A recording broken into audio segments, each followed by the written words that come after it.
এয়া মোৰ আমখিনি কটা হৈ গ'ল। এতিয়া মই আমৰ পানীখিনি চেকি লওঁ। আমৰ পানীখিনি দি দিলে আমাৰ বহুত টাইম লাগে আৰু পানীখিনি ভালদৰে শুকাই নগ'লে আমাৰ জেলিখিনি বেয়া হোৱাৰ চান্স বেছি থাকে। হেল্ল' ফ্ৰেণ্ডছ, স্বাগতম জনাইছোঁ আজি মোৰ এটা নতুন ভিডিঅ'লৈ। আহকচোন পলম নকৰি ভিডিঅ'টো আৰম্ভ কৰোঁ।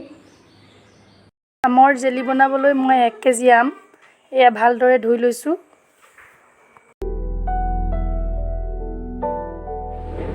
বাকলি গুচোৱাৰ পাছত আমখিনি মই এয়া সৰু সৰুকৈ টুকুৰা টুকুৰে কাটি লৈছোঁ। এয়া মোৰ আমখিনি কটা হৈ গ'ল। এতিয়া মই এইখিনি কি কৰোঁ আপোনালোকক দেখুৱাই। এতিয়া মই গেছৰ ওপৰত এখন পেন পাতি দিছোঁ আৰু গেছৰ ফ্লেমটো অন কৰি দিছোঁ আৰু এগিলাচ পানী উতলিবৰ বাবে দি দিছোঁ। পানীখিনি উতল অহাত মই আমখিনি পানীত দি দিছোঁ। 10 মিনিটৰ কাৰণে এইখিনি সিজিব দিম। আমখিনি সিজিলে নাই চাবৰ বাবে মই বাতিত কেইডোখৰমান আম উলিয়াই লৈছোঁ আৰু চুৰিখনে মোৰ আমখিনি প্ৰায় কোমল হৈ গ'ল। এতিয়া এইখিনি মই গেছৰ পৰা নমাই দিছোঁ। এতিয়া মই আমৰ পানীখিনি চেকি লওঁ।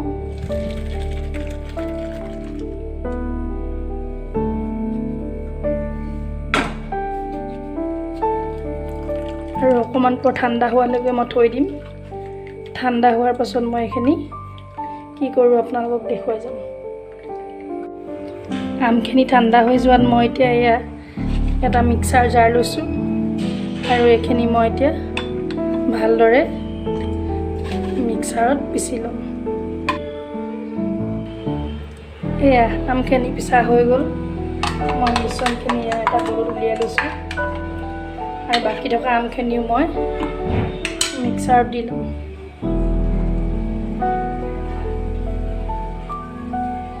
পুনৰ গেছৰ ওপৰত মই পেনখন পাতি লৈছোঁ আৰু গেছৰ ফ্লেমটো অন কৰি দিছোঁ। এতিয়া মই মিশ্ৰণখিনি লাগি নধৰিবৰ বাবে অকণমান ঘিউ ইউজ কৰিছোঁ। তেতিয়া আমৰ মিশ্ৰণখিনি ইয়াত দি দিম। তেতিয়া আমাৰ আমখিনি লাগি নধৰে আৰু খাবলৈ খুবেই সোৱাদ হ'ব। এতিয়া মই এটা মেজাৰিং কাপ লৈছোঁ। মোৰ মিশ্ৰণখিনি 1 কাপ হ'ল আৰু আধা কাপ হ'ল। কাপটো এইকাৰণে ইউজ কৰিব লগা হ'ল, আমাৰ মিশ্ৰণখিনি যিমানখিনি হ'ব আৰু সিমানখিনি আমি চেনি দিব লাগিব। কিছু লোকে ইয়াত পানী ইউজ কৰে, আমৰ পানীখিনি দি দিয়ে, কিন্তু মই আমৰ পানীখিনি নিদিওঁ। কিয়নো আমৰ পানীখিনি দি দিলে আমাৰ বহুত টাইম লাগে আৰু পানীখিনি ভালদৰে শুকাই নগ'লে আমাৰ জেলিখিনি বেয়া হোৱাৰ চান্স বেছি থাকে। এইখিনি এতিয়া আমি একেৰাহে লৰাই থাকিব লাগিব যাতে তলত লাগি নধৰে কিয়নো মই বাটাৰ ইউজ কৰিছোঁ। এতিয়া মই ইয়াত অকণমান নিমখ দিম আৰু যিটো কাপেৰে মই আমৰ মিশ্ৰণখিনি দিছিলোঁ সেই একেটা কাপেৰে মই 1 কাপ চেনি দিছোঁ আৰু পুনৰ ভালদৰে লৰাই দিছোঁ।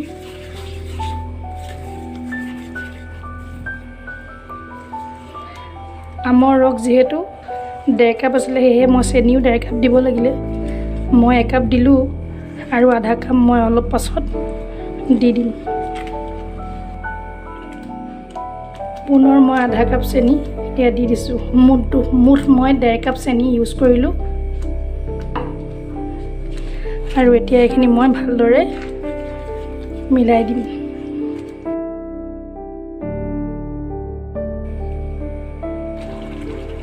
আমৰ গোন্ধটো নাহিবৰ বাবে মই অকণমান ইলাচি গুড়ি ইউজ কৰিছোঁ।